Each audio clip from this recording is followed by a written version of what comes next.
everybody, welcome back to this domination on Ireland Bay. Gonna be another coastal RB 3.3, and today we're gonna prove out the survivability of the U.S.S. Candid versus the U.S.S. Asheville. Big surprise, the Candid does better. Asheville has a glass jaw. It's pretty rough.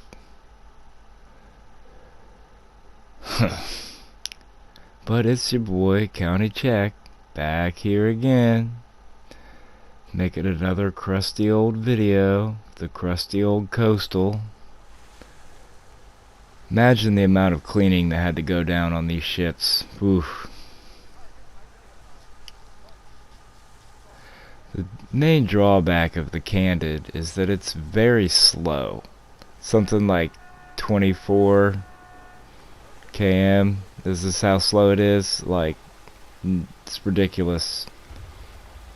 But on the other hand, that can keep you from rushing into doom, which is one of the things that happens to people with a faster boat. I used to love taking the Tucumcari and trying to get like an early capture. I just ran it with my blue water ships.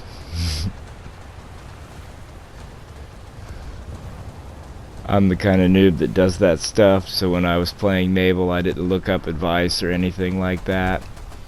And once I figured out you could put coastal ships in with blue water ships, which I don't really like to do, you know, I like when I play coastal for it to be all coastal with no destroyers.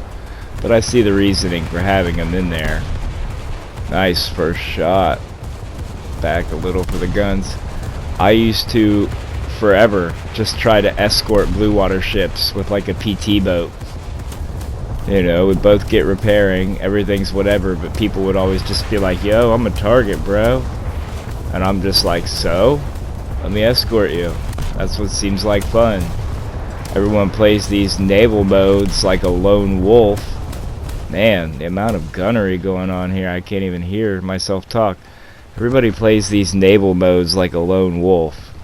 And while that might happen with pilots and tanks, I would imagine it's far less likely that any of these units would attack not in coordination of some type.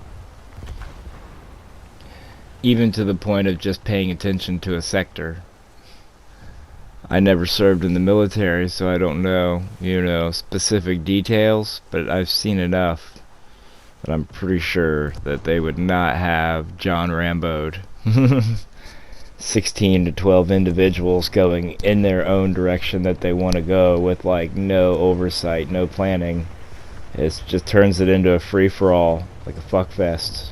Ugh. I mean, I try to look at what my teammates are doing, but sometimes they all just do stuff that I'm not interested in, so then I do go off on my own even though I'm kind of against it.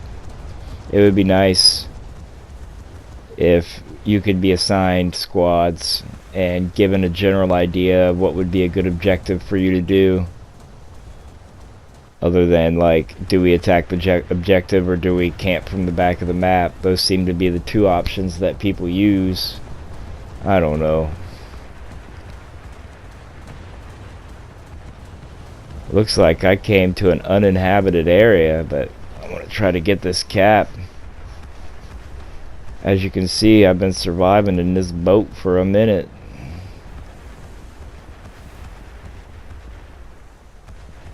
I think it's pretty looking.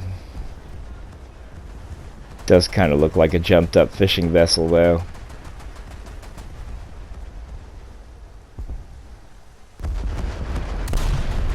Dang it. Gun's too low. Shooting the island.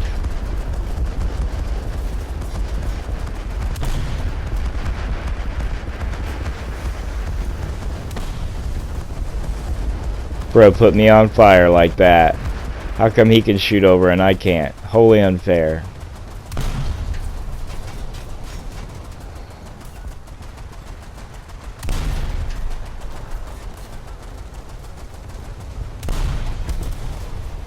Ooh. Uh-oh. I think this guy's about to embarrass me to death. Yep. I got torpedoed. Man. You can't say I wasn't paying attention. I mean, I was shooting at other people and they just zoomed in on me, so how it goes.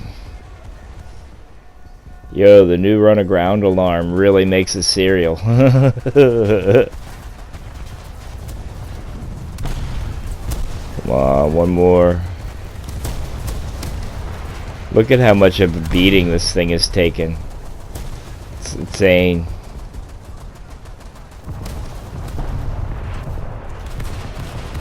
Oh, I got the cap.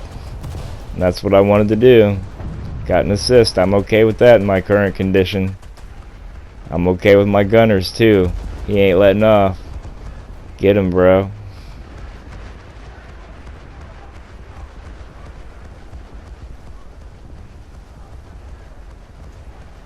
A little quacky alarm. It's beautiful.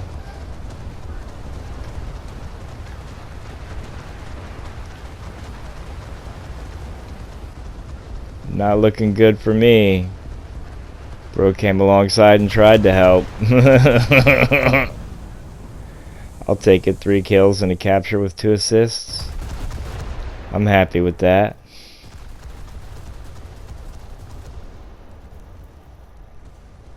See if we can do a little fly in here. I think I might still have my controls messed up on this, where I usually invert the y-axis so that if you pull down on the joystick you go up, you put up on the joystick you go down. That's just how my brain processes it, so it's easier for me to do it that way.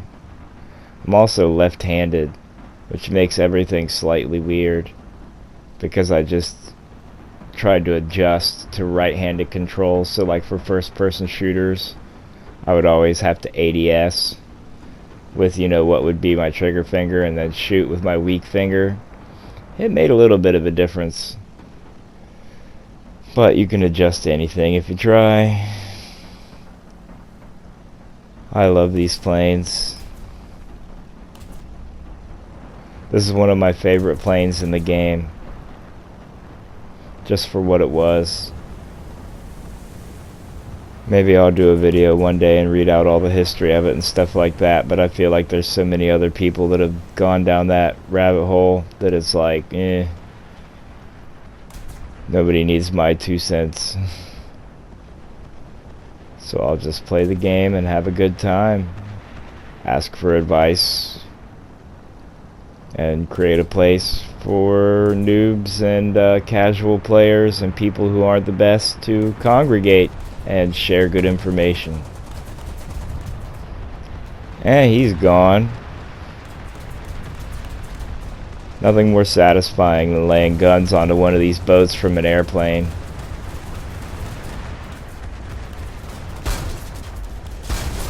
Ooh.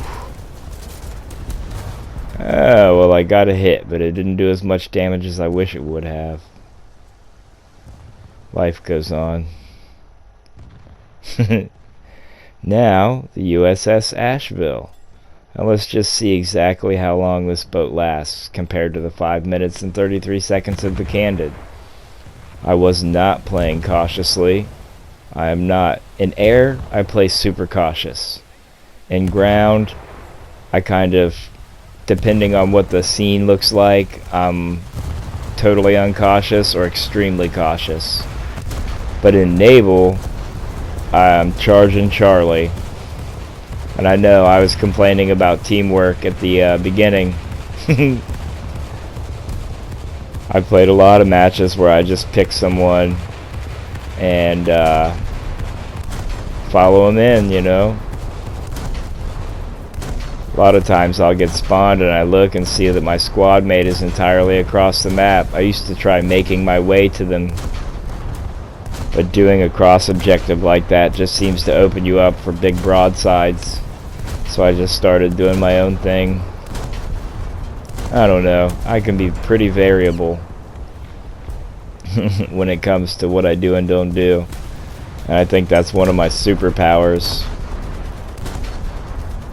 is that I sort of operate on a routine. Oh wow, look at me whiffing those shots. Sort of operate on a routine. But then sometimes I can vary from that routine so far that it just takes you outside of where you would normally be and where you would normally feel comfortable at, and puts you in that place, you know, that humans need to be in to experience, you know, the wonder of life, joys of creation, all of that. It's a pretty amazing place that we live, be that the planet that we're on, the solar system that we're in, or the dimension that we inhabit. All of those are pretty interesting.